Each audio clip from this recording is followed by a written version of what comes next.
Lideramos el camino de la opinión pública y buscamos que la cultura del debate alcance consensos y soluciones a los problemas de nuestro país.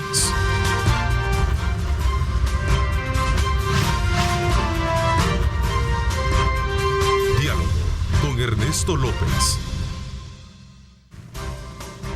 Buenos días, El Salvador. Qué placer enorme estar con ustedes siempre a esta hora de la mañana.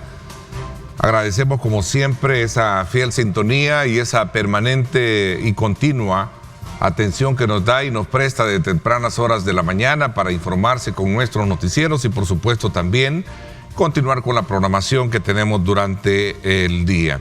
Así es que desde ya, bienvenidos. Antes de presentarles a nuestro invitado de esta primera parte del programa, quiero expresar mis más sinceras muestras de condolencia a la familia de nuestro compañero Osvaldo Ruiz, quien de todos ya es conocido. El día de ayer fue llamado a la presencia de nuestro Señor.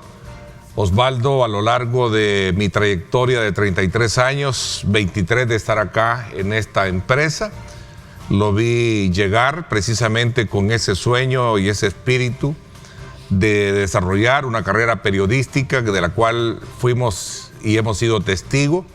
Muy profesionalmente la desarrolló a lo largo de su permanencia en este grupo comunicacional. Realmente él estuvo por casi 3 décadas en el grupo Megavisión, luchador y profesional del periodismo. Pues era un hombre con una característica que lo supo distinguir siempre, una sonrisa, la broma y sobre todo esa camaradería que expresaba especialmente a esta hora de la mañana cuando ambos nos intercambiábamos espacio para poder anunciar lo que teníamos en esta franja importante de la mañana.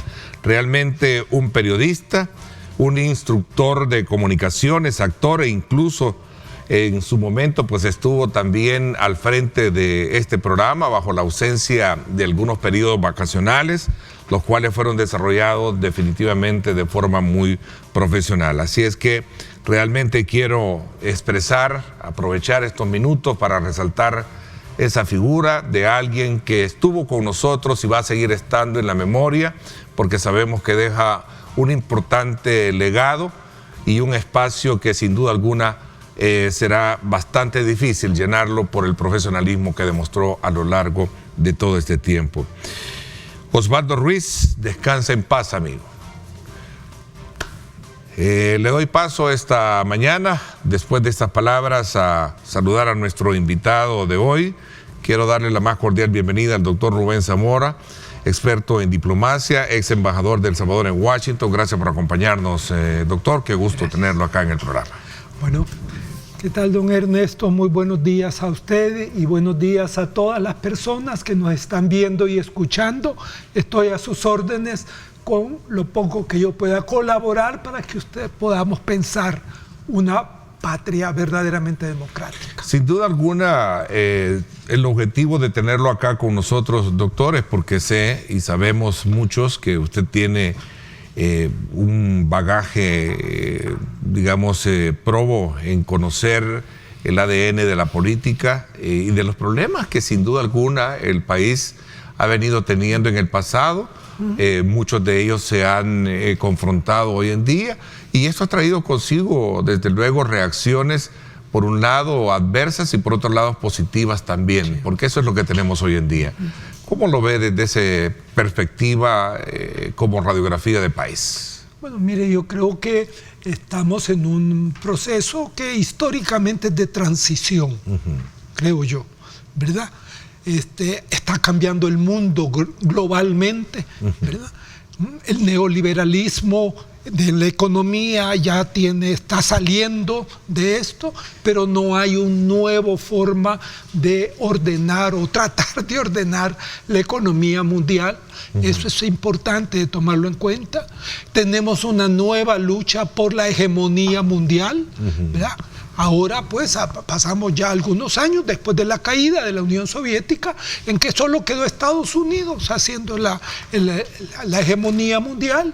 Ahora está apareciendo China y hay un cambio, pero es un tipo de lucha entre los dos por la hegemonía completamente distinta al que fue durante la Guerra Fría. Y eso no se quiere aceptar. ¿Ah? O sea, ahora China está peleando con Estados Unidos y viceversa, pero que al mismo tiempo, si China se quiebra, la economía norteamericana, la gran economía norteamericana se cae. Y viceversa. Si Estados Unidos se quiebra económicamente, China se hunde. Ya. O sea, eso no era así. El problema de la lucha hegemónica era puramente militar y política. Hoy la base es, y eso hay que tenerlo en cuenta porque eso cambia mucho, el comportamiento o la falta de comportamientos tanto del uno como el otro de los que están luchando por el control. Bueno, esas pues cosas lo digo porque muy pocas veces se señala y hay que tomarlo en cuenta. Y aquí en nuestro país... Tomarlo en cuenta para entender a veces los cambios que se generan a nivel doméstico. Exacto, y hasta dónde puede un país, y hasta dónde no, de los de la hegemonía, hacer para que le hagan caso o lo acepten, obedezcan, y que no lo tiene. La época de mandar a los soldados e imponer la cosa ya pasó. Pero todavía queda, por ejemplo, gobiernos como el ruso, que no está luchando por la hegemonía, está bastante más atrasado ya que como antes, ¿verdad?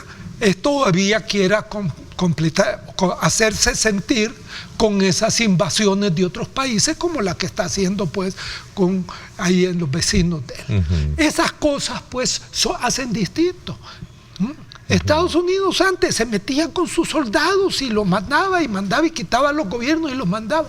Hoy ya no pueden hacerlo. Y cuando han tratado de hacerlo en los últimos casos, perdieron. ¿Ya? Entonces tienen que cambiar ellos mucho. ¿Ya? Porque hegemonía mundial va a haber.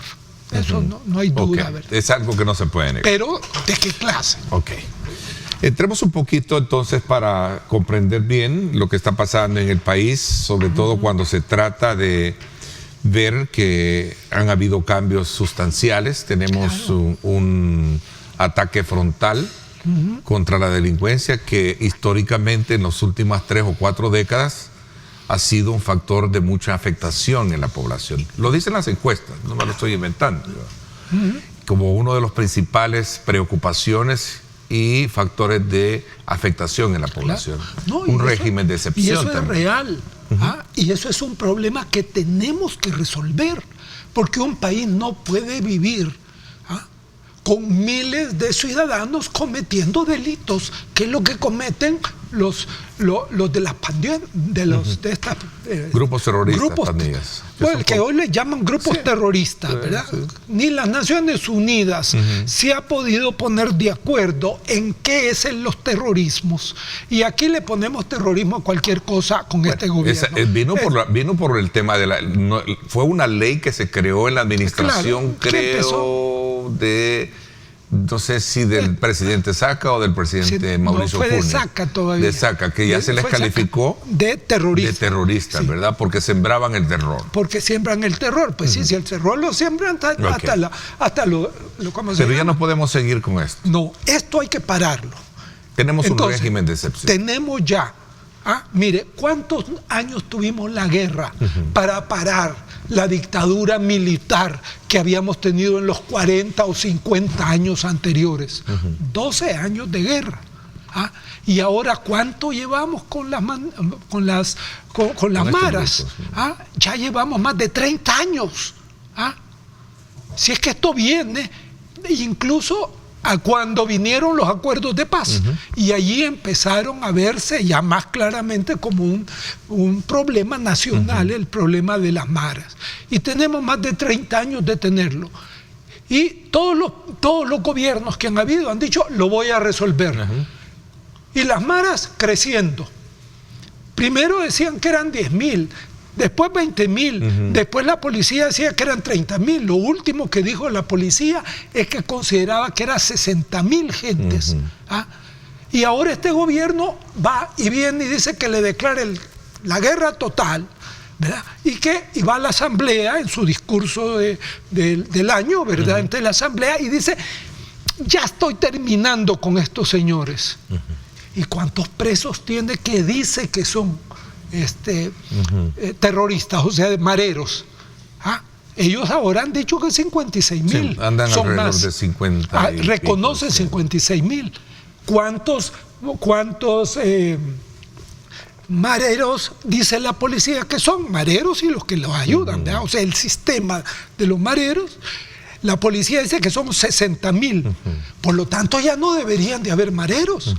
Pero la lucha continúa. Bueno, ¿y contra quién está peleando? Pues, porque dice que son más de 53.000. Sí, es una fuente que se tiene oficial. Pandilleros capturados hasta el 20 de septiembre. Entonces ya no deberían de haber, o quedarían unos 5.000, ¿verdad? Bueno, como soldados. El general Munguía Payés hablaba de 70.000. Yo creo que fue el último dato que dio el general Munguía Payés. Creo que habló de 72.000, 70.000 que tenían mapeados. Y dieron un dato, un día, de que habían llegado a 80.000. Ya. A contabilizar. Y la meta del presidente, lo ha señalado, no en público, es llegar al 100.000. Entonces, si hay 100.000 gente metida en la cárcel porque son terroristas, somos el país que en términos de la población, de los 6,5 millones, más terroristas del mundo. Por el amor de Dios.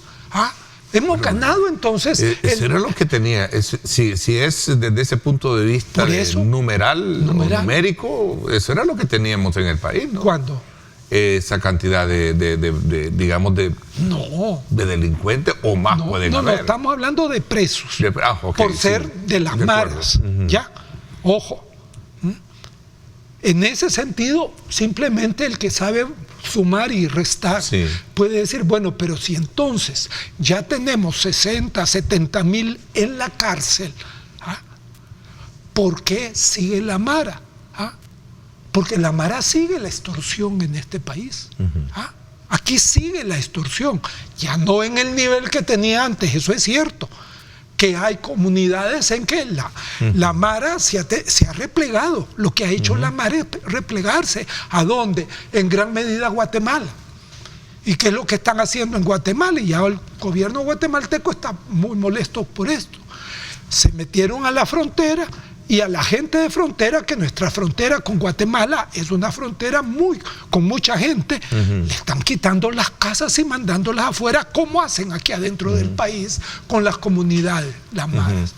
Entonces, tenemos un problema que no hemos resuelto, ningún gobierno lo ha podido resolver. Y todos siguen creyendo que con guerra, que con meterlos presos, que con matarlos, se va a resolver el problema. No. Como ya cometimos el error antes, cuando teníamos la dictadura militar, y que nos llevó a tener una guerra. Y hasta que entendimos los salvadoreños que eso iba a ir para toda la vida, tanto el gobierno como la guerrilla lo entendieron, se sentaron, pasaron 2 años discutiendo y llegaron a un acuerdo de paz. ¿Ya? O sea, ve. Entonces, pero no serán 2 escenarios son distintos. Y 2 fondos diferentes. Son distintos, pero lo que estoy diciendo. Por lo que ustedes lucharon en el pasado fue por una justicia social, hablaban de muchos aspectos que tenían que ver con el tema de democracia, libertad de expresión. Claro, ahora es de otro carácter, así como cambian. Lo primero que dije, también internamente, como ya estamos hablando. Tengo acá el dato que fue el 25 de agosto de 2015, que la Corte Suprema de Justicia declara a estos grupos como grupos terroristas, ¿verdad? ¿Verdad? El 15. Sí, 15 de agosto de 2015. 2015, o sea que eso ha de haber sido. 25 de agosto de 2015, ¿verdad? Digo esto por el tema de que estábamos buscando. Doctor, en medio de ese escenario, la población expresa su confianza hacia lo que se ha hecho de manera frontal.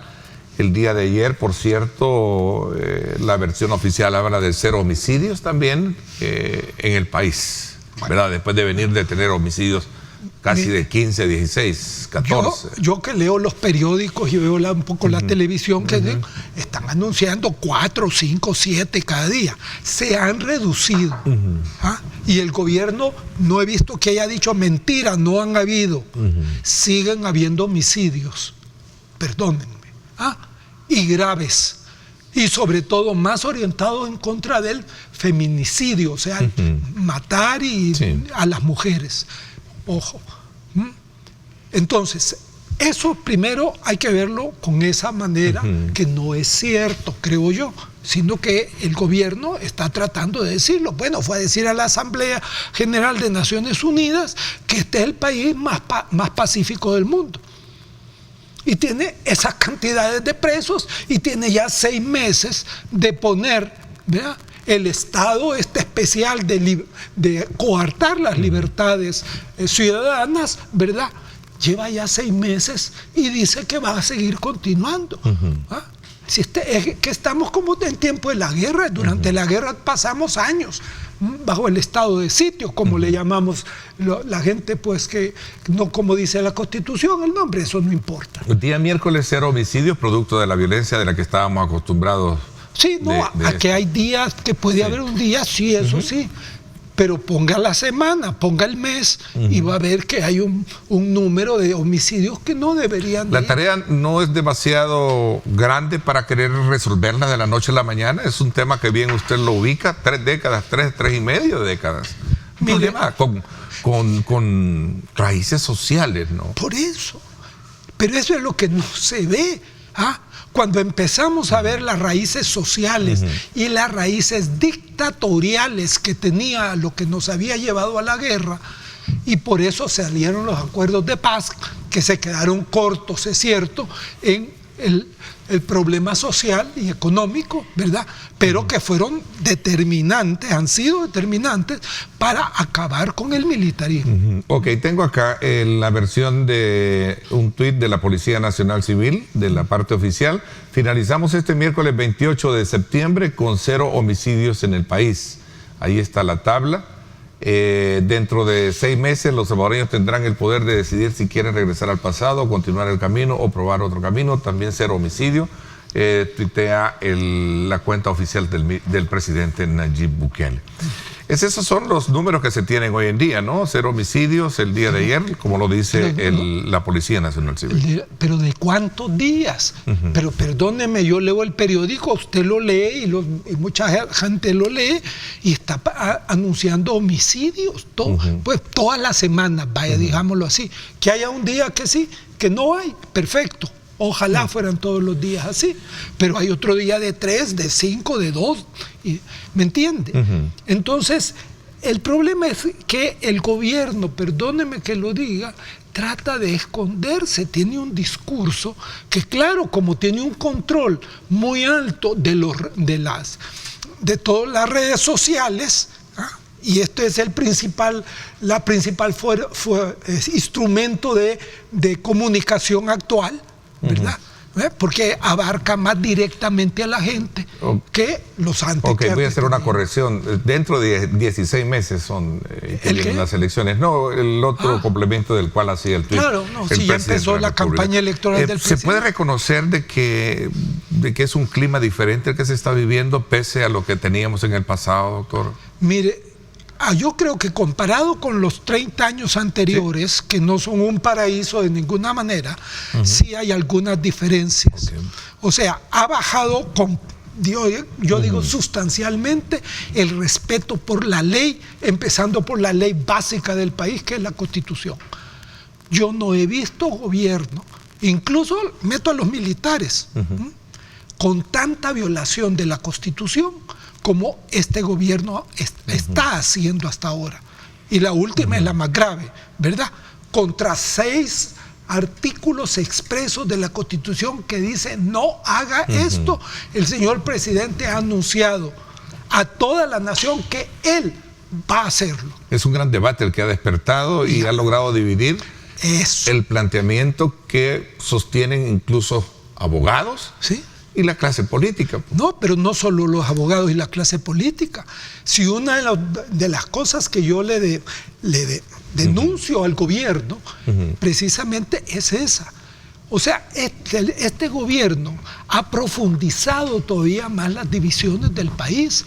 Mire, la empresa privada está dividida y lo prueban los pleitos que hay ya entre ellos, pues en los periódicos, en la televisión, etc. La Iglesia Católica, el señor arzobispo de San Salvador la ha dividido. Tiene un planteamiento a diferencia del cardenal, ¿no? Que la tienen, el cardenal, y la conferencia episcopal que también tienen. Pero es que él es el presidente de la conferencia episcopal y él ha firmado el año pasado, ojo, 2 documentos en que explícito, y aquí tengo uno. Hablamos de Monseñor José Luis Salas, ¿no? Sí, estamos hablando del arzobispo Monseñor Alas, ¿verdad? Es la primera firma de estos documentos y aquí está.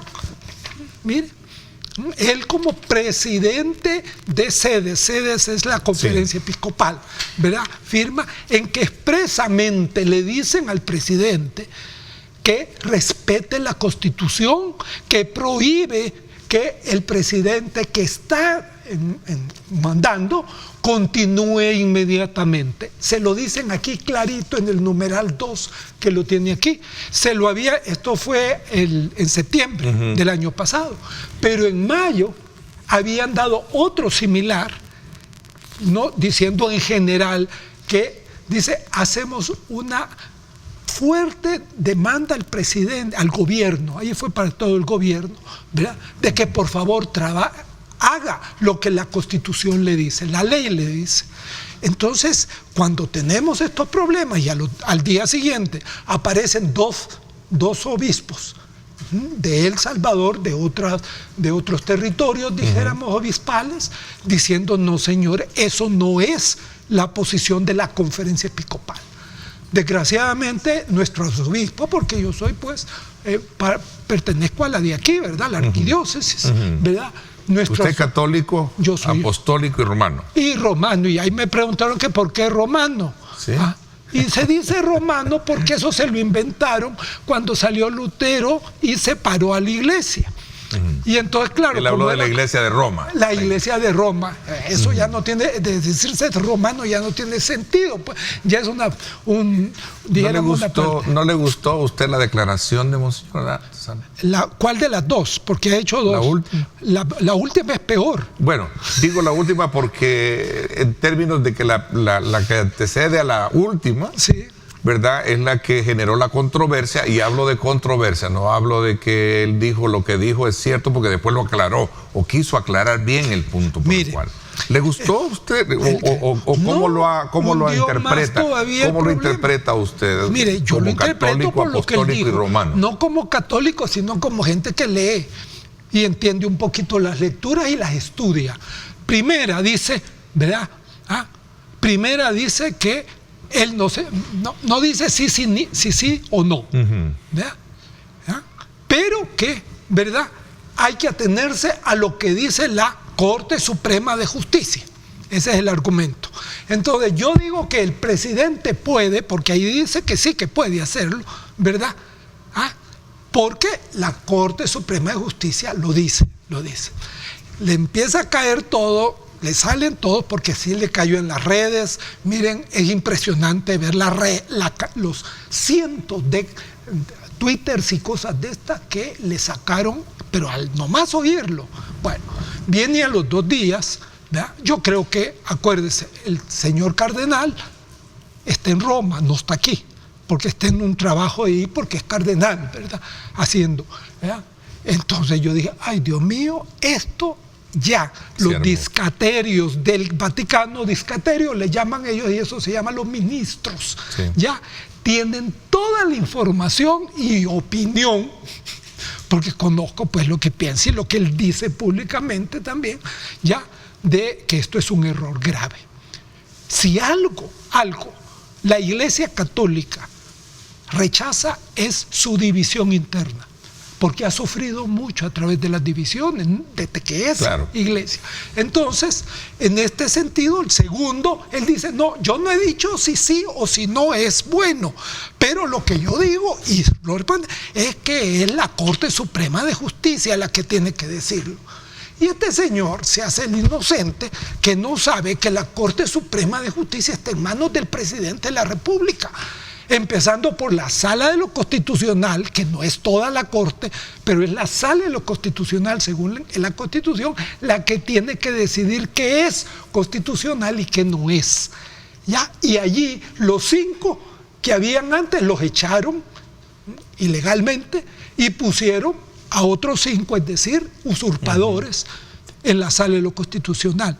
Y los 5, eso por supuesto que apoyan esto. Y ya dieron. Entonces, frente a eso, si a mí me dicen, mire, esto, yo no he dicho que lo mate o no, pero aquí está la pistola y dispara. Y dispare. Mire, no, doctor, por el amor de Dios, no juguemos con el pueblo, pues. Ese tema de dividir posturas frente a estos temas, en particular el que hablábamos, ya usted menciona también las sentencias de la sala, también ha llevado a dividir al gremio profesional. Claro, que usted habló del privado y la iglesia, pero también de los abogados. Hay abogados que aquí tienen una palabra y aquí tienen el sí y aquí tienen el no. Claro. Y entonces uno se queda, bueno, y entonces ¿a quién le damos la razón? No. Me piden una pausa y seguimos hablando con esto y haciendo un análisis también. Quisiera conocer su lectura con relación a cómo ven los partidos políticos, cómo ve el liderazgo de los partidos frente a un escenario electoral que será obviamente dentro de 16 meses, como bien lo dice el presidente. Vamos a la pausa, 6:59. En la segunda parte del programa voy a conversar con el presidente de CELE. Interesante el país. El país será sede de la presencia de 45 naciones que trabajan y desarrollan mucho el tema de la geotermia. Así es que es interesante conocer el tema de la cual va a generarse este cónclave que está desde luego por desarrollarse el día de mañana. La reunión de alto nivel de la Alianza Geotérmica Global, en la que estarán presentes 45 países y toman a El Salvador como un ejemplo, una sede de lo que puede ser el desarrollo de temas importantes. Vamos a hablar con el presidente de CEL de esto cuando regresemos. Esto será en la segunda parte. Vamos a la pausa. Gracias por estar con nosotros.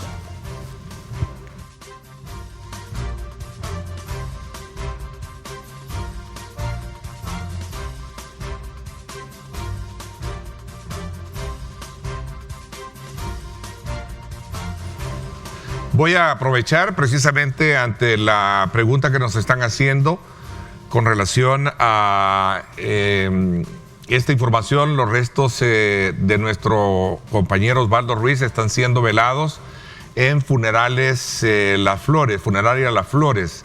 Esto está cerca del redondel de la 25 de la ex embajada, ¿se recuerdan ustedes? Ahí en ese sector está, creo que es una cuadra antes de llegar, cuando usted baja por el sector del Boulevard Los Héroes. También se va a oficiar una misa de cuerpo presente en la funeraria ahí mismo a la 1 de la tarde y el sepelio se va a efectuar a eso de las 3 de la tarde en Jardines de la Resurrección. Así es que para quienes están interesados en acompañar a la familia doliente, pues ahí están en Funeraria Las Flores, la misa a la 1 de la tarde y el entierro a las 3 de la tarde en Jardines de la Resurrección.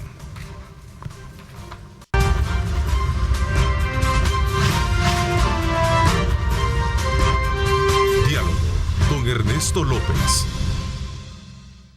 Bueno, gracias nuevamente por estar con nosotros a esta hora de la mañana. Continuamos en nuestra conversación con el doctor Rubén Zamora y hacíamos una lectura general sobre cómo está el país. Abordamos el tema del régimen de excepción, el tema de la reelección y que antecede desde luego aspectos que tienen que ver con ciertos indicadores que muestran las encuestas en las que la población se muestra satisfecha con el trabajo frontal que se ha hecho contra la delincuencia, además de las calificaciones que las mismas otorgan a el trabajo desarrollado por la administración del presidente Bukele.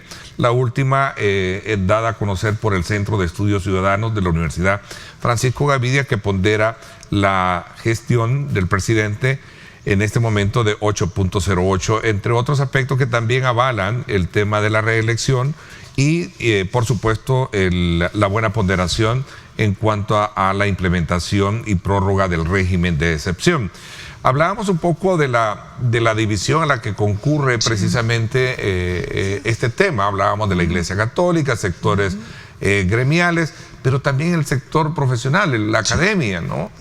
Que por un lado le decía yo, a mí me encuentro cuando le pregunto a un abogado de nombre o renombre, no sé si le podemos etiquetar así, sí, un abogado me dice sí, al otro me dice que no.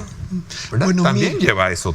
Pues sí, por eso entonces, mire, yo creo que si no partiéramos todos de una base, es inútil, porque si no partimos de esa base, solo nos queda la separación. Y el problema que tenemos es que históricamente nuestra sociedad, con 50 años de militarismo, como vivimos desde el general Martínez hasta el 79, y después la guerra, durante la guerra, ¿verdad?, que fue la culminación del militarismo, ¿verdad? Eso es, hay que entenderlo. ¿Cuál es la concepción del militar? Y hay que entenderla. Si tú estás conmigo, sos el bueno y sos mi amigo, ¿verdad? Pero si tú estás en contra mía, sos mi enemigo. Entonces, el militar siempre lo que tiene es defender al país de el que lo quiere atacar. Y eso se lo trasladan, y los militares en su régimen lo trasladaron al pueblo. La oposición es el mal, el gobierno es el bien. Y se olvidaron que en la democracia eso no existe, sino que la oposición es un instrumento para que no se descarrile el gobierno haciendo barbaridades. Y por eso es que ellos mataban a la gente, y por eso esta gente a mí me desaparecieron por más de un mes. Yo estuve desaparecido. Y en unas condiciones que no se las digo. El caso de los abogados. Entonces los abogados se dividen así. Si es que esto no estaba y que no tenían abogados los militares, pues. Un montón de abogados, o sea, que servían al gobierno. Que es normal encontrar este tipo de... Claro, pero es una cosa que no es buena. Ya, fíjese que esto se cambió un poco con los acuerdos de paz. En que empezó a haber una actitud de decir, ok, trabajemos juntos, porque ¿qué fueron los acuerdos de paz? Que los dos opuestos, FMLN y Gobierno de la República, se sentaron 2 años a resolver problemas y proponer soluciones. Esos son los acuerdos de paz. Entonces, eso empezó a ser, yo me acuerdo, se lo cuento, de esa noche en que se firmaron, ahí en México, ¿verdad?, en Chapultepec, y en la noche hubieron dos concentraciones grandes en dos parques distintos, dijeron, pero cercanos. Y de repente en el parque, en la concentración donde estaban los de la izquierda, dijéramos, o de los que habían estado contra el gobierno anterior, ¿verdad?, vienen y aparecen y piden dirigentes del partido Arena, que era el gobernante de derecha, y pidieron que querían saludar al pueblo. Les dan el permiso, pasan arriba y la gente les empieza a aplaudir. Nunca yo, y es la única vez en mi vida que lo he visto, que a unas dirigentes de Arena, una mayoría de gente que no estaba con Arena, le aplaudiera. Y ellos vinieron y saludaron y fueron aplaudidos. Y luego, 10 minutos después, pasó exactamente lo mismo en el otro manifiesto. Una vez, esta es la única reforma estructural, que fueron cambios importantes de la Constitución, que la Asamblea aprobó toditos por unanimidad. Doctor, si este es el escenario Entonces, que antecede... teníamos eso, pero eso se fue perdiendo, perdonen que diga. Y aquí es donde viene lo que usted me platicábamos un poco de los partidos políticos. A eso voy, porque si este es el escenario que tenemos hoy en día, ¿qué es lo que le antecede a ese proceso de elección con los partidos políticos? ¿Cómo ve Arena, cómo ve el FMLN, que han sido los que tradicionalmente han gobernado el país? Dominaron el país. Ya no fueron los militares, pero ellos lo asumieron. ¿Por qué? Porque los militares, los acuerdos de paz, los mandó de vuelta a sus cuarteles y a defender lo que la Constitución les dice. Y les cambió el artículo de la Constitución, por cierto. Pero más claro decir, usted tiene que ver con defender el territorio nacional. Que ese es el papel de la Fuerza Armada, para eso tenemos, no para andar matando ciudadanos. Entonces, eso que se planteó allí, que se empezó a hacer, y yo siempre he sostenido, aunque yo no soy muy favorable con los militares, que el que mejor cumplió los acuerdos de paz fueron los militares. Honestamente se lo digo, porque en los otros no, en gran parte por un error o por un vacío, no es error, vacío de los acuerdos de paz. Fíjense bien. ¿Qué vacío? El vacío fue, los acuerdos de paz mandan a los militares a su casa, como quien dice, a sus cuarteles y a su verdadero papel en una democracia. Segundo, construyen una nueva institucionalidad, bastante reformas, para que la democracia sea fortalecida. Pero entonces aquí lo que se genera es un vacío de poder, que los que habían ejercido el poder por 50 años dejan de hacerlo. ¿Quiénes lo llenan? Los partidos políticos. Pero los acuerdos de paz no tienen un artículo, un mandamiento sobre cambiar los partidos políticos. Fíjense bien, allí está el vacío. ¿Y de dónde vienen los partidos políticos? FMLN, Arena, el que era el mío, yo ya no soy de partido, ¿verdad? Pero el partido... Cambio Democrático. Cambio Democrático, que ahí lo fundamos porque ya se podía empezar. Entonces, nació como... somos y fuimos hijos de la guerra. ¿El FMLN para qué nació? Para hacerle la guerra a los militares. ¿Ya? Sí. Claro. Y Arena, ¿qué dice su himno? Ser la tumba de todos los rojos, que eran los del FMLN, o sea, la oposición. Ya.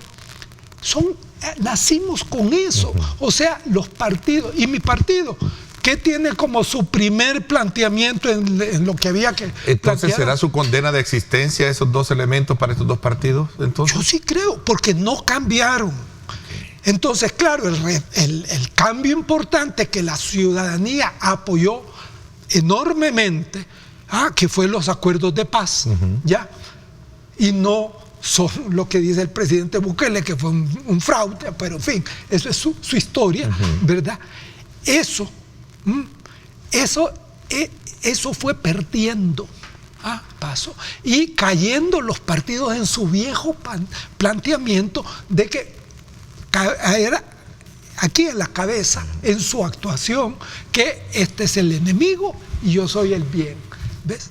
Y la Asamblea Legislativa fue perdiendo la capacidad de hacer su principal fundamento en la democracia, que es lograr que la ley sea discutida y aprobada por la diversidad de la población, por eso es una asamblea. El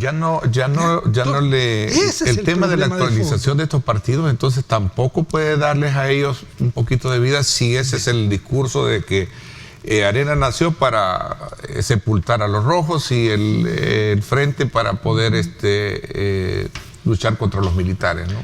Claro, el problema, mire, el problema, Ernesto, está en que estamos en un periodo de transición, como yo digo, no solo del país, del mundo. ¿Y para el surgimiento de nuevos líderes o nuevos partidos políticos? Bueno, ese es el problema.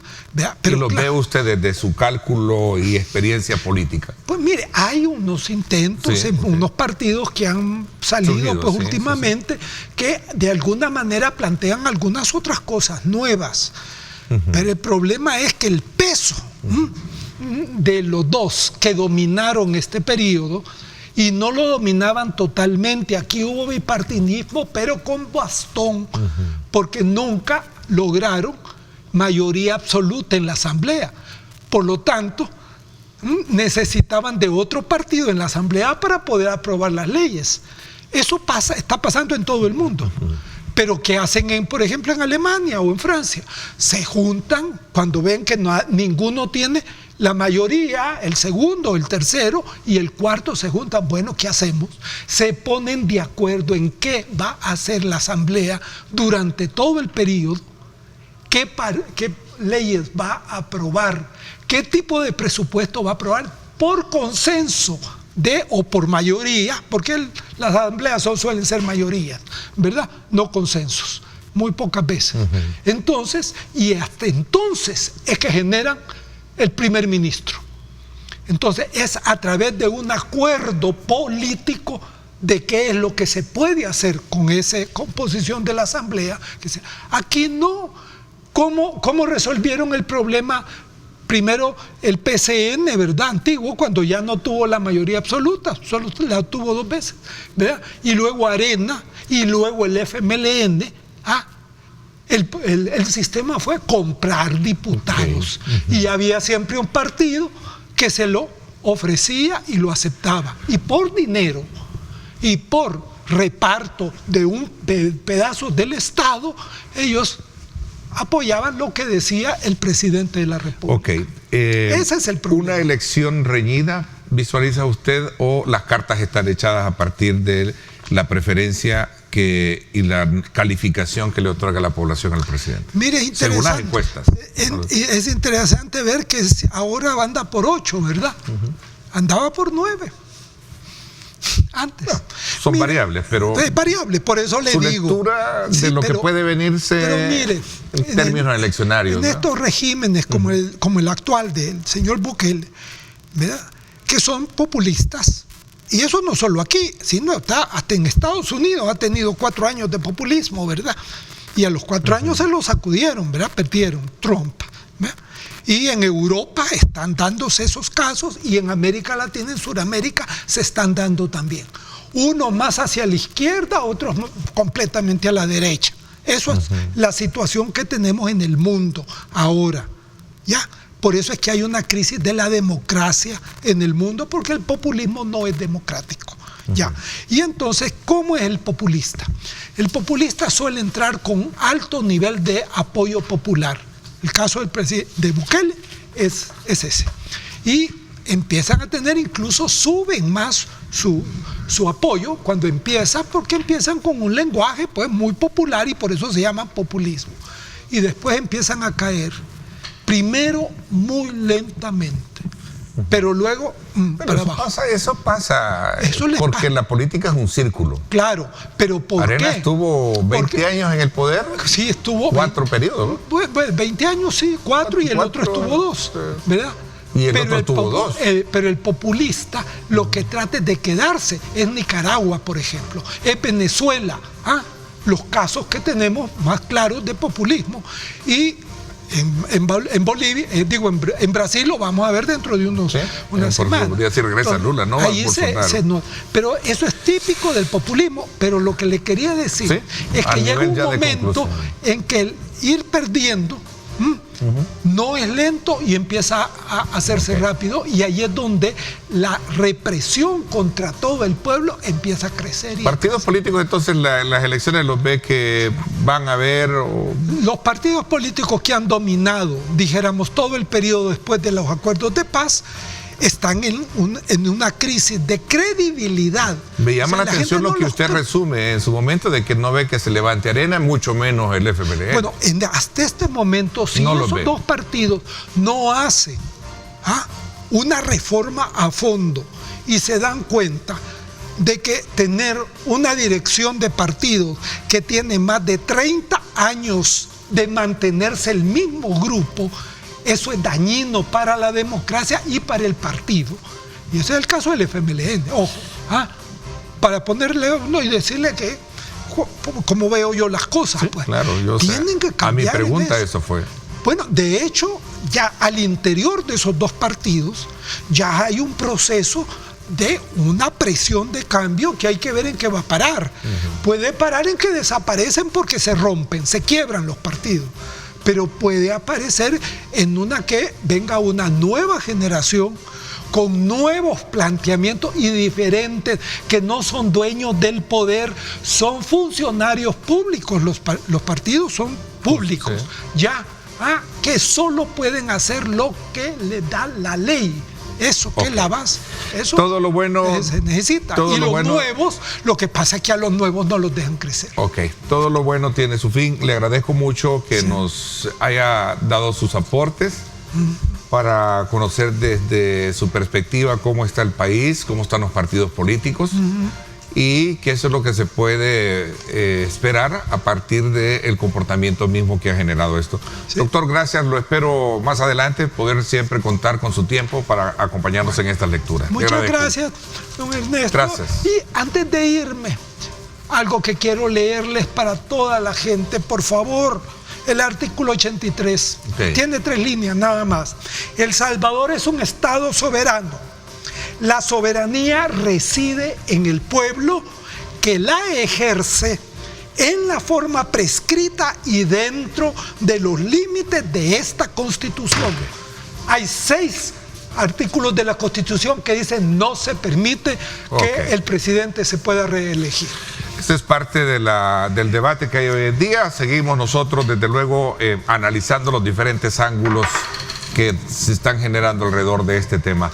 Bueno, muchísimas gracias, doctor. 7:21. Cuando regresemos, el país, los ojos del mundo están nuevamente puestos en El Salvador, esta vez con una cumbre importante de la Alianza Geotérmica Global. 45 países de visita en nuestro país para analizar temas relacionados con la producción energética a partir de la geotermia. Vamos a hablar de esto con el presidente de CEL, Daniel Álvarez, en cuestión de minutos. Gracias por estar con nosotros.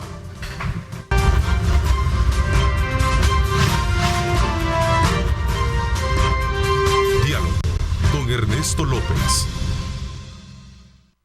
Le doy la más cordial bienvenida al presidente de la Comisión Ejecutiva Hidroeléctrica del Río Lempa, CEL, Daniel Álvarez, que nos acompaña esta mañana para hablarnos acerca de esta importante reunión de alto nivel que tiene la Alianza Geotérmica Global, en la que 45 países están de visita en nuestro país para hacer estudios y desarrollar temáticas que están relacionadas con este tema. Bienvenido, presidente de CEL, gracias por acompañarnos. Muchísimas gracias, Ernesto. Buenos días y muchas gracias por el espacio.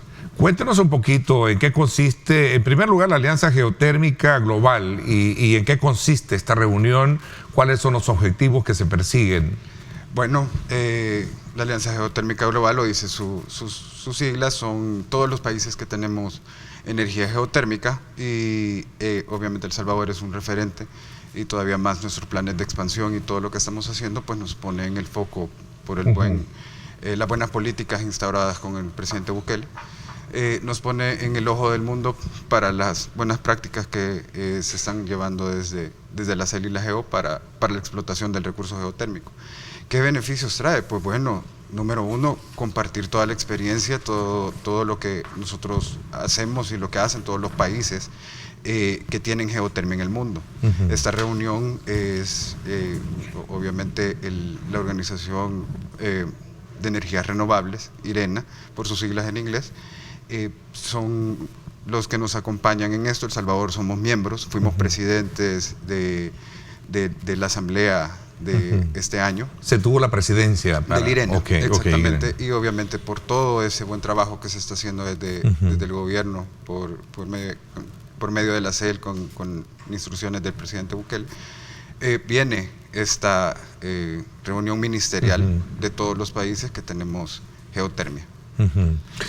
Presidente, hay aspectos importantes que se van a abordar desde el punto de vista de cómo el tema de la producción de energías renovables debe de ser punto prioritario en las agendas de países. Claro, nosotros tenemos un compromiso muy fuerte para la transición energética hacia energías renovables. De hecho, El Salvador, este mes, por la lluvia que hemos tenido, que hoy sí se ha utilizado de manera correcta, la CEL funciona a su máximo. La Geo también, con los mantenimientos hemos logrado aumentar la capacidad en 7 megavatios en los últimos 3 años, cosa que no se había logrado. Ya El Salvador cuenta solo con sus generadores del Estado con más del 50% de energías renovables. De la matriz. De la matriz. Esa es la matriz energética. El 50%. El 50%. De este 50% de energías renovables, que solo es generación hidroeléctrica y geotérmica, el 25% es energía geotérmica. Y El Salvador tiene muchísimos recursos geotérmicos identificados que nunca se explotó. Ahora sí lo estamos haciendo, ya hay un plan de expansión claro. En el tema geotérmico, vamos a expandirlo más, es energía 100% renovable, tenemos el recurso, tenemos la bendición de tener ese petróleo blanco y obviamente se quiere explotar para no depender de recursos que no dependen de nosotros, como lo son los hidrocarburos o los derivados de hidrocarburos. Sí.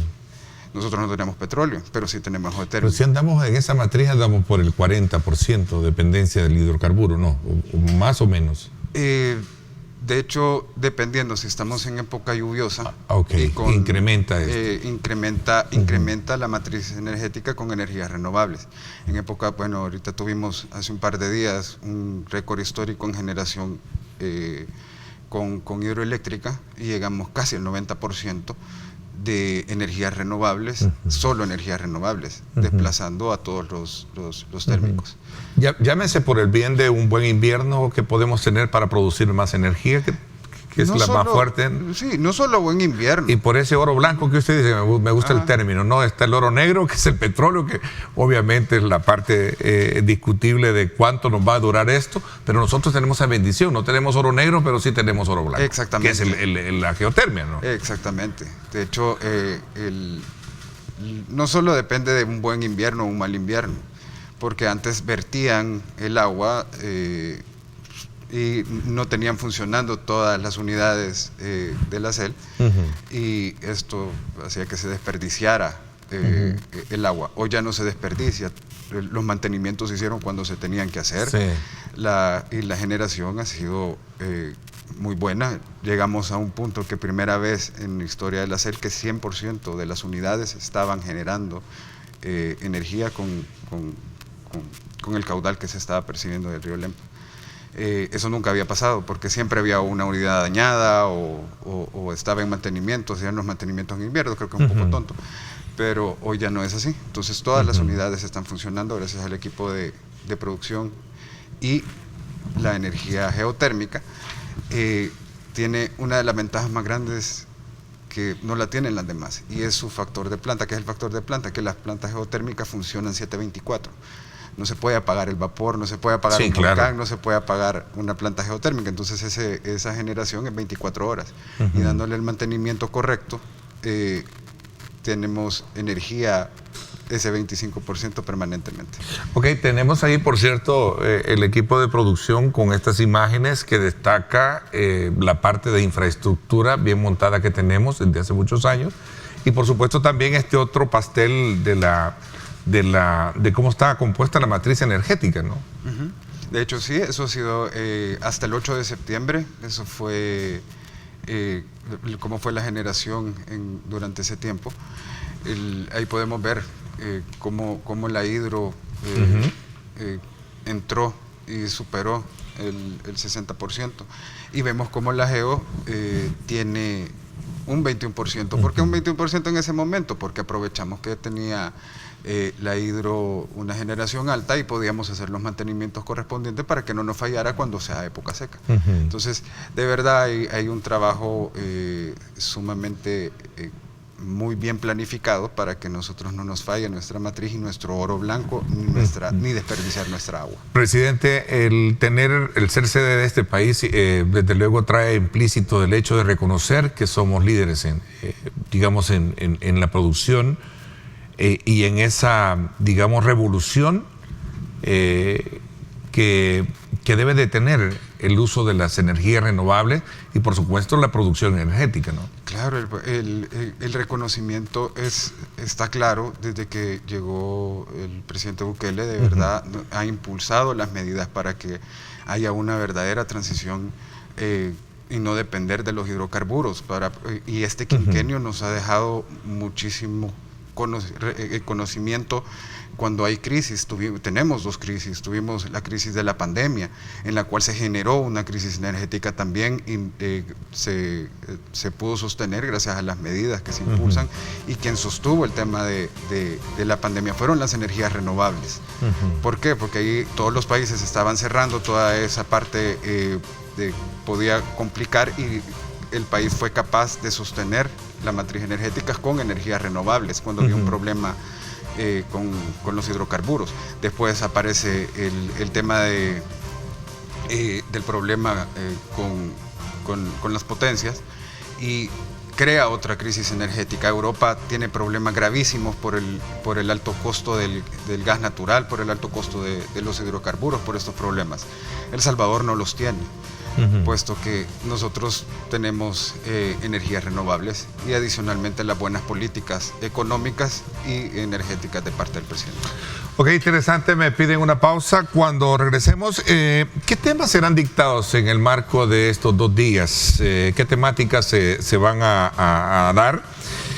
¿Habrán visitas de campo, entiendo también, para poder conocer el desarrollo que ha tenido el país en esta materia? Y una pregunta anexa que me llama mucho la curiosidad es el tema de la energía eólica, que ha sido también otra de las miradas que en el pasado se le ha puesto para hacer de producción en el país.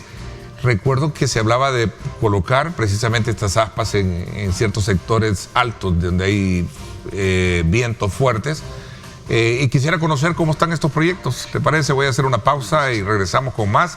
7:34 minutos. Gracias por estar con nosotros.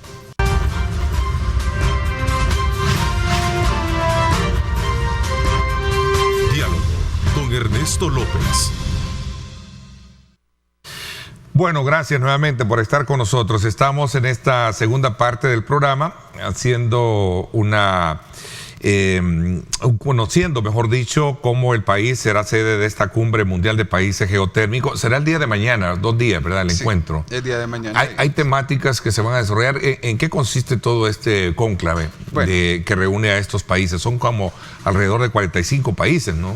Sí, de hecho... 45 delegaciones. Son 45 delegaciones, entre ellas son todos los países que tienen geotermia, que pertenecemos a la Organización de Energías Renovables, el IRENA, y bueno, son países como Estados Unidos, México, Emiratos Árabes, Islandia, Italia, Kenia, Pakistán, Tanzania, o sea, entre otros. 45 países somos todos los países. Me parece que está bien entretenido, ¿no?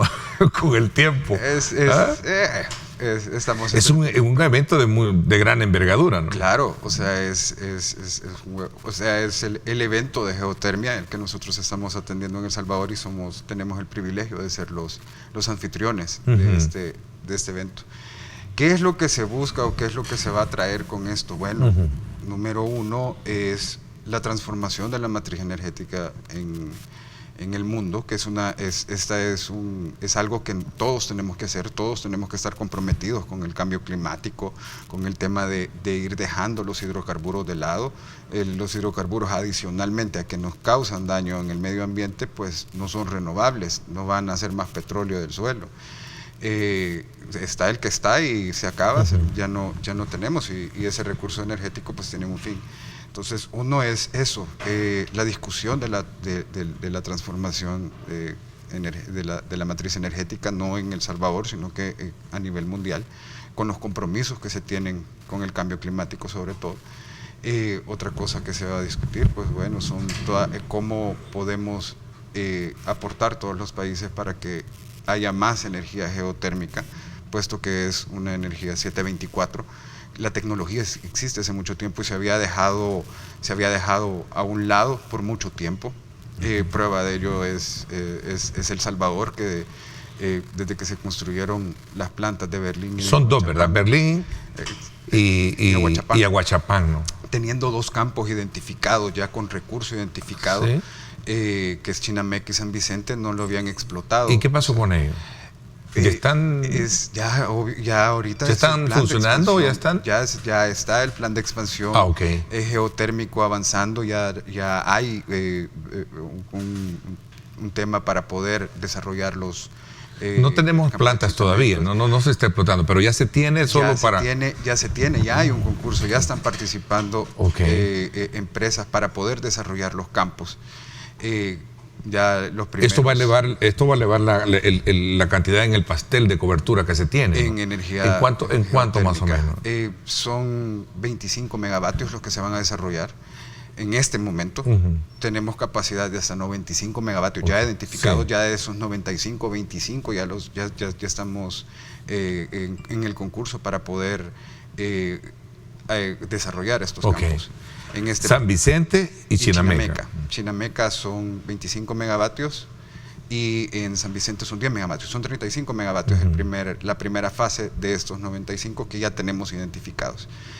Se habían dejado tirados por muchísimo tiempo. ¿Por qué razón? Bueno, también hay motivos económicos, lo hemos dicho infinidad de veces. En El Salvador margina el precio de los hidrocarburos, entonces no era conveniente tener más energía geotérmica porque perdían el tema de hidrocarburos. Ya vimos cuáles son las consecuencias, su precio es muy volátil. Sí, en la pandemia pueden decir muchísima gente que desconoce cómo funciona el sector energético, que en la pandemia bajó de precio, llegó hasta cero, sí, pero se produjo un caos porque nadie quería venderlo y ya teníamos un problema de suministro de petróleo en El Salvador que nos servía para encender las plantas térmicas.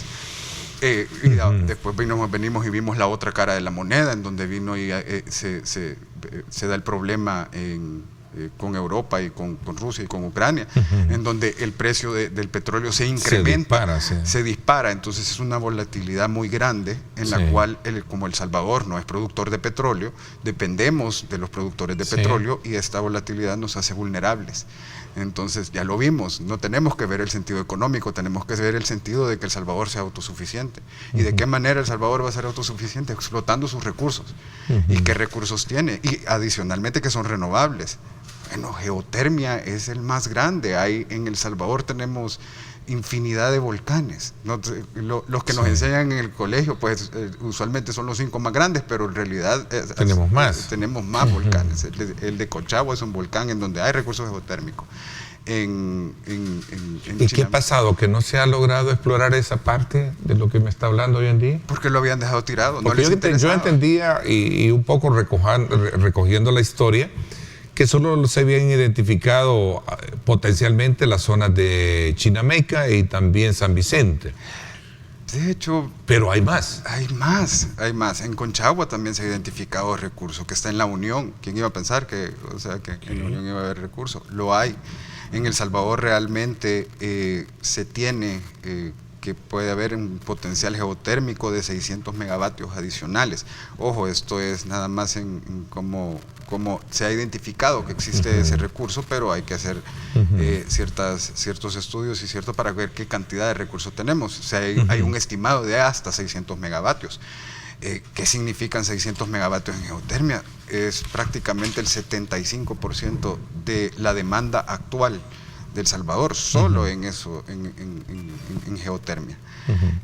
Todo esto es lo que se va a discutir en este foro. Es un intercambio de experiencias, porque yo creo que el país, como usted bien dice, le antecede un trabajo de apuestas, aunque limitado, pero proyectado ya con lo que me menciona de que pueden explotarse estas zonas nuevas en el oriente del país. Significa que tenemos mucho que discutir sobre este tema. Sí, claro, y adicionalmente compartir esas experiencias. Obviamente nosotros fuimos en los años 70, fuimos los primeros de la región en desarrollar campos geotérmicos.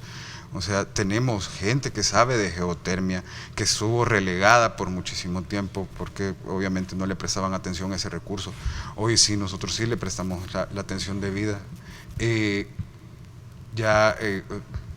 es digno de reconocerlo, y algo que también nosotros, esto es algo que nosotros queremos, y pues El Salvador queremos que sea el centro de excelencia geotérmica, en donde vamos a enseñar es como para enseñarle a los jóvenes cómo funciona la geotermia y puedan crear profesionales en el campo geotérmico, no solo nuestra gente, sino que también a nivel de Latinoamérica. Es interesante, sobre todo cuando se trata de ver de que antecede esa experiencia y sobre todo también de la necesidad de hacer inversiones en ello. Cuando hablamos de inversiones, estamos hablando de que no es una pequeña inversión, son de gran envergadura. Estos proyectos, la inversión es cara, ¿no? Claro, cara, pero claro, en términos de infraestructura, ajá, pero la explotación es retribuible, ¿no? Exactamente, o sea, una planta geotérmica sí, es una inversión, no es un gasto. Gasto es Claro. cuando el dinero desaparece y no sabe a dónde se va, pero si es para construir una planta geotérmica, ahí tenemos la prueba, las que se construyeron en los Exacto. años 70, el primer pozo que se abrió en los años 70 todavía es un pozo productor. En la planta está produciendo energía geotérmica, tiene más de 50 años y funciona. Esto es una inversión. Es una inversión que le va a quedar al Salvador, Sí, de generación en generación, ¿no? O sea, no se va a acabar la energía del volcán, no se va a acabar el tema de la energía de la tierra, que es realmente lo que hace la energía geotérmica. ¿Y la eólica? Cuénteme un poquito así. Bueno, me están pidiendo la pausa, si quieren regresamos con esto, porque entiendo de que hubo proyección o hay una proyección para colocar el tema eólico. No sé si estaba a manera de un proyecto de exploración, no sé. Cuénteme un poquito sobre ello. Voy a la pausa, 7:46, vamos a la pausa y regresamos con más.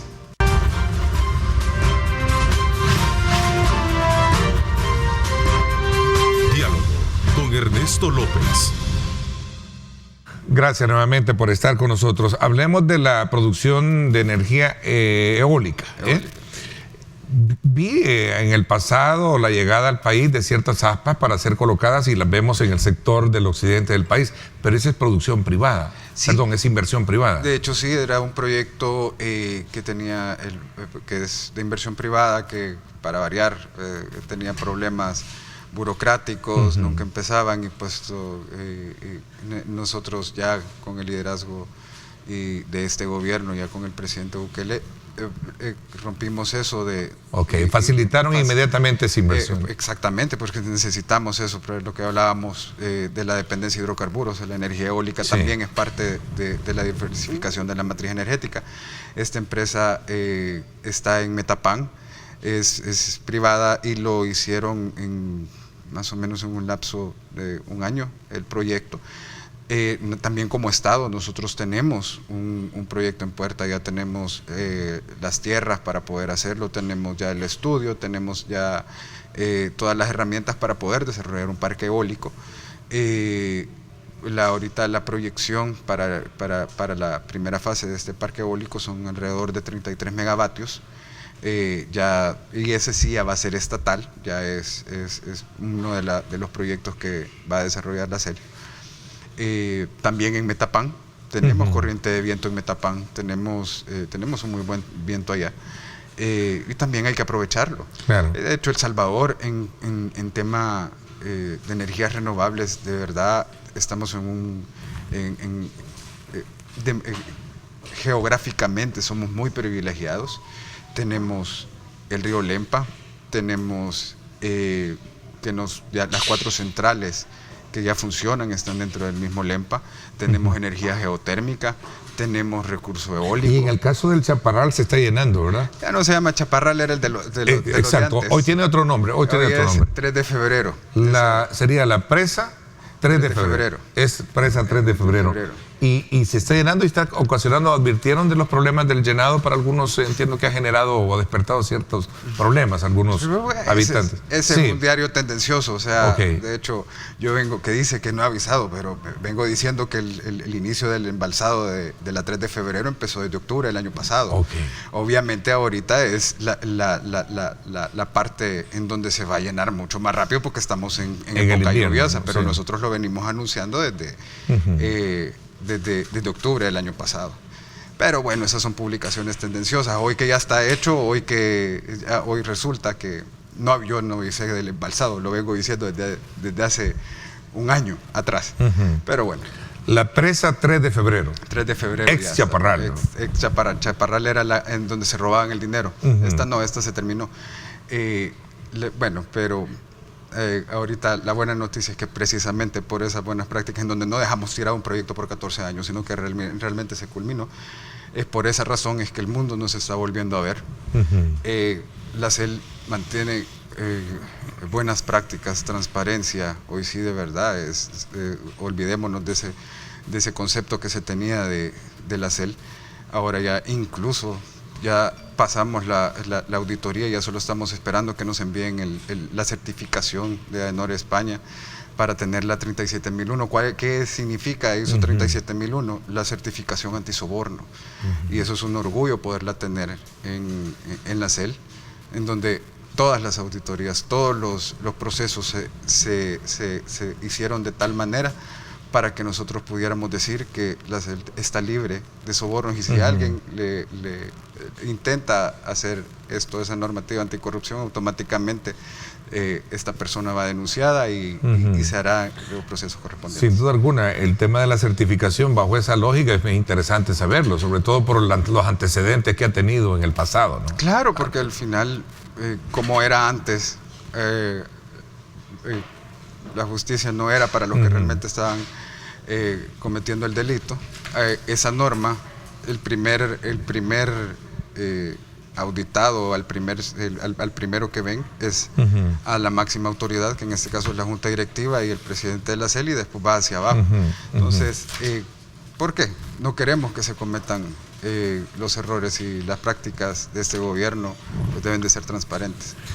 Ahora, por esa razón tenemos, el mundo nos está viendo, el mundo está viendo todo esto que nosotros estamos haciendo por medio del liderazgo del presidente, por supuesto.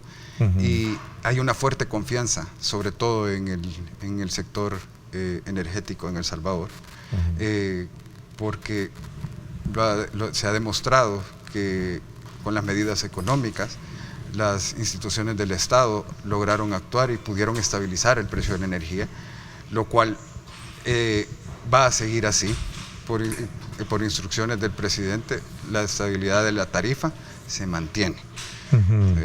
Se mantiene el tema tarifa. Se mantiene, no va a haber un incremento en la tarifa.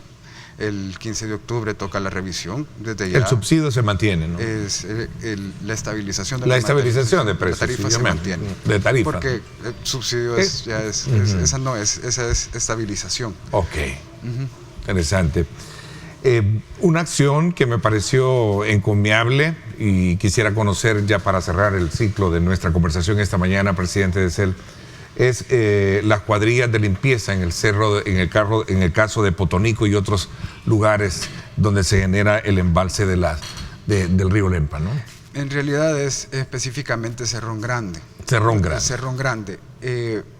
Cerrón Grande es el cuerpo de agua más grande que tiene, son 170 kilómetros cuadrados de embalse. Potonico es una parte muy pequeña del embalse.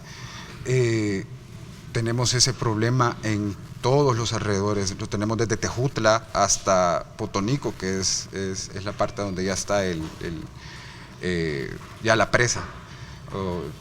Entonces, ese trabajo se está haciendo, desde siempre se ha hecho, pero... Ya se limpió bastante, digamos, Potonico fue como donde se dio a conocer el problema, pero usted dice que se tiene en toda la parte de la cuenca. Desde Tejutla hasta la bocatoma del embalse. ¿Hay algún proyecto para contener esa gran cantidad, aparte de la buena campaña que se está haciendo de educación o de llamar a la población que no botemos basura, ¿no? Claro, pero nosotros podemos limpiar y limpiar y limpiar y limpiar y limpiar, pero si nosotros no tenemos esa cultura de no tirar la basura a la calle, de reciclaje, de realmente cuidar nuestro entorno, vamos a seguir teniendo ese problema por más que limpiemos y limpiemos y limpiemos y limpiemos. Yo creo que debemos de ser conscientes en que le estamos causando daños a nuestros recursos naturales. ¿Qué está haciendo la CEL? Bueno, no solo es la CEL, lo estamos haciendo en conjunto con empresa privada, lo estamos haciendo en conjunto con organizaciones sin fines de lucro, lo estamos haciendo en conjunto con voluntarios hasta de nuevas ideas, nos está apoyando con voluntariado. Ellos no se les da absolutamente nada, ellos quieren venir y participar para la recolección de todo este desecho. De los desechos. Entonces, en realidad no es un esfuerzo solo de la CEL. ¿Qué estamos haciendo nosotros? Bueno, coordinando todas estas acciones y obviamente dando ese espacio y eso para que se pueda limpiar el embalse. Lo seguimos haciendo. Hasta el momento se han sacado más de 200 toneladas de basura. Seguimos, 200 pero toneladas. más de 200 toneladas, solo en este espacio, desde que inició la campaña. No contemos todo lo de atrás, pero en esta campaña fue un incremento en la cantidad de basura que está entrando al embalse muy grande, y eso, insisto, viene dado por la cultura, responsabilidad de todos no tirar la basura. Ok. 2 días entonces solo para cerrar el ciclo de este importante evento que va a reunir a los países productores de geotermia y de las experiencias que se van a intercambiar precisamente para poder sacar el mejor provecho de ellos. 2 días, ¿no? Claro, son 2 días, son 2 días intensos. Mañana todo el día es ya la discusión con todas las delegaciones de los países geotérmicos, con el director general del IRENA, con las autoridades de El Salvador, y el sábado es una visita a uno de nuestros campos ¿no? En Berlín, para que vean. El Salvador tiene una ventaja muy grande, y sobre todo en Berlín, es que tenemos 2 tipos de tecnología. Una es por condensación y la otra es ciclo binario. ¿Qué significa esto? Bueno, la de condensación es pozos de mucha profundidad, a donde encontramos el vapor, y el ciclo binario es menos profundidad, en donde está el vapor y interesante, pero desde ya pues lo importante es que los ojos del mundo nuevamente están puestos en el país con este importante evento que se va a desarrollar el día de mañana. Mis felicitaciones para todos los organizadores. Gracias, presidente, por habernos acompañado. Muchísimas gracias, Ernesto, por la invitación. Y será más adelante que sigamos conversando sobre este tema, de lo que para bien ha sido el invierno, ha sido beneficioso para el invierno ha sido muy bueno para la generación hidroeléctrica.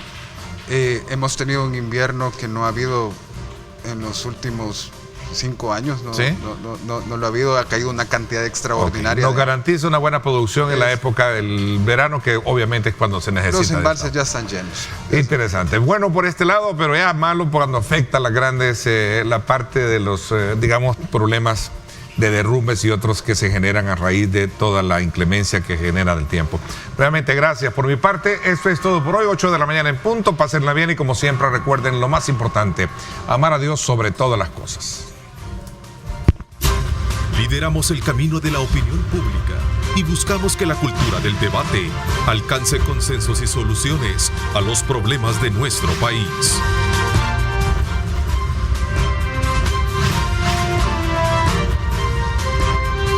Diálogo con Ernesto López.